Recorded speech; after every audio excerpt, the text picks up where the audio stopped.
కాళేశ్వరం సరస్వతి పుష్కరాలకు వస్తున్న భక్తులను ప్రభుత్వం దోచుకుంటోంది. పుష్కర స్నానం ఆచరించేందుకు వస్తున్న భక్తులను ముక్కుపిండి డబ్బులు వసూలు చేస్తోంది. కారుకు 100 రూపాయలు, స్వామివారి దర్శనానికి 100 రూపాయలు తీసుకుంటున్నారు. ఆఖరికి సన్యాసులను సైతం వదలకుండా డబ్బులు దండుకుంటున్నారు. దేవాదాయ శాఖ మంత్రి కొండా సురేఖపై సన్యాసులు మండిపడ్డారు. పుష్కరాల పేరుతో బిజినెస్ చేస్తున్నారా అంటూ ఆగ్రహం వ్యక్తం చేశారు. పుష్కరాల కోసం రాష్ట్ర ప్రభుత్వం మొత్తంగా 33 కోట్లు కేటాయించామని చెబుతోందని, కానీ ఇక్కడ 2 టెంట్లు, మట్టి రోడ్లు తప్ప ఏమీ లేవని ఆరోపించారు.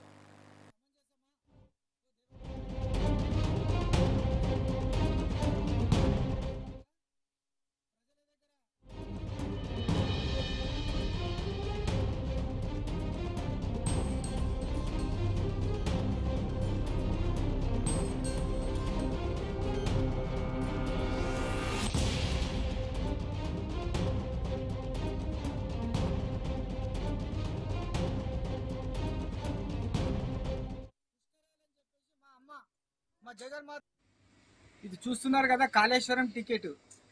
ఇది కాళేశ్వరం గ్రామ పంచాయతీ కార్యాలయం, కాళేశ్వరం మహాదేవ్పూర్ మండల్, జయశంకర్ భూపాలపల్లి జిల్లా, ప్రవేశ రుసుము పార్కింగ్.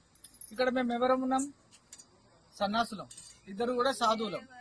కానీ దర్శనానికి మేము లోపల కాళేశ్వరం నదికి దర్శనానికి వెళ్తూ ఉంటే అక్కడ 100 రూపాయలు ఇస్తే గానీ పంపే ప్రసక్తి లేదు. చూస్తున్నారా ప్రజలారా, హిందువులారా, 100 రూపాయలు బతిలాడాం. సన్నాసులం అయ్యా అంటే మాకు అదంతా అనవసరం, మీరు డబ్బులు కడతారా లేదని చెప్పేసి పూటకు 10 మందికి ఎగబడి డబ్బులు కట్టినాక పంపలేదు. సంతోషం. లోపలికి వెళ్ళాం. 33 కోట్లు ఖర్చు పెట్టింది గవర్నమెంట్. ఏ గవర్నమెంట్ ఎక్కడ ఖర్చు పెట్టిందో అర్థం కావట్లేదు. అక్కడ 2-3 టెంట్లు పచ్చ చేశారు, ఈ పక్క ఆ పక్క. అక్కడ పోయి తీరా చూస్తే పురోహితులకు సంబంధించినటువంటి పిండ ప్రధాన కార్యక్రమాలు జరుగుతూ ఉన్నాయి. ఒక రోడే తవ్వేశారు, దాంట్లో దొడ్డుది బెడ్షీట్ లాంటి దొడ్డుది వేశారు. దాంట్లో అక్కడక్కడ కూర్చొని ఉన్నారు. చిన్న చిన్న పిల్లలను తీసుకొని వస్తే ఎక్కడ కూర్చుండబెట్టాలి? అయ్యా యంత్రాంగం గారు, మీరు ఆలోచించండి. మనం అన్నం తింటున్నాం, ఎర్రటెండ 50 డిగ్రీలు 45 డిగ్రీల ఎండ కొడుతూ ఉంది. వచ్చిన ప్రజలు ఎక్కడ ఉండాలి? ఆలోచించండి జర్రా. విఐపి దర్శనం, మీ విఐపీల గురించి మాత్రం బంగారం లెక్క చేసుకున్నారు. మరి మా అటువంటి బీద వాళ్ళకు వస్తే పూరి గుడిసె కూడా లేదు మాకు. ఇది మన తెలంగాణ ప్రభుత్వం ఏర్పాటు చేస్తున్నటువంటి పుష్కరాల గొప్ప వ్యవస్థ. మరి దర్శనానికి వస్తే సన్నాసులమయ్యా, మాకు ఆడవాళ్ళు ఉంటారు, మేము సైడ్ల పట్ల పోతామంటే 100 రూపాయలు కట్టుపో, మీరు పైసలు తీసుకోవట్లేదా? మీరు సాధువులు ముఖ్యం వదులుతున్నారని ఆ విధంగా చీత్కరింపు మాటలు మాట్లాడి, రెచ్చగొట్టే మాటలు మాట్లాడడం ఇది సమంజసమా? ఓ దేవాదాయ ధర్మాదాయ శాఖ మంత్రి గారు ఎక్కడున్నారు? మీరు బిజినెస్ చేస్తున్నారా? ప్రజల దగ్గర 100 రూపాయలు ఉన్నవాడు ఉంటాడు, లేనివాడు ఉంటాడు. ఆలోచించండి. మీరు మానవత్వం లేదా? కనకరం లేదా? మీరు హిందువులు గారా? జాలి దయ లేదా? అందరు మీలాగా కరోడ్పతులు ఉంటారనుకుంటున్నారా? కోట్లకు పడిగెలెత్తినటువంటి వాళ్ళు ఉంటారా? కూలీ నాలి చేసుకున్నటువంటి వాడు, రెక్కాడితో డొక్కాడనటువంటి వాడు పుష్కరాలని చెప్పేసి మా అమ్మ, మా జగన్మాత సరస్వతి వాణి, ఆ తల్లి కాళేశ్వర దర్శనానికి రావాలని ఎన్నో బాధలు పడుతూ వస్తే మీరు 100 రూపాయల టికెట్ ఆ దర్శనానికి మీరు పెట్టుకోండి.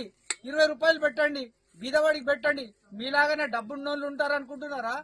బీదవాళ్ళు మందిని మంచి సంపాదించారు అనుకుంటున్నారా? ఏమనుకుంటున్నారు మీరు? ఇక్కడ చెట్ల కింద కూడా అక్కడ వ్యవస్థ, తినడానికి వ్యవస్థ లేదు. భోజనానికి వెళ్తే అక్కడ ఫుల్ రష్ ఉంది. ఇక్కడ చెట్ల కింద అక్కడ చూపెట్టి, అక్కడ చూడు హనుమాన్ స్వాములు కూడా చెట్ల కింద తింటున్నారు.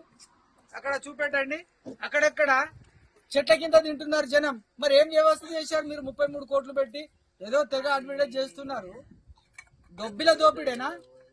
దేవాదాయ ధర్మాదాయ శాఖ మీరు బోర్డు పెట్టుకోండి, ఒకటి బిజినెస్. దేవాదాయ ధర్మాదాయ శాఖ వ్యాపారము చేయబడుతున్నది. హిందువుల పట్లనే వ్యాపారం చేస్తున్నాం, మిగతా వాళ్ళ దగ్గర మేము చేయట్లేదు.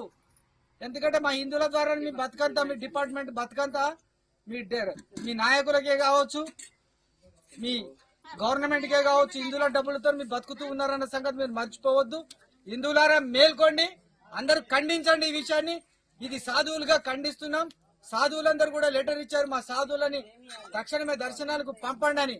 ఆయన పంపకుండా ఈవో గారు కఠినంగా వ్యవహరించి సిబ్బందిని ఆ విధంగా తయారు చేశారు. దీన్ని తీవ్రంగా ఖండిస్తున్నాం.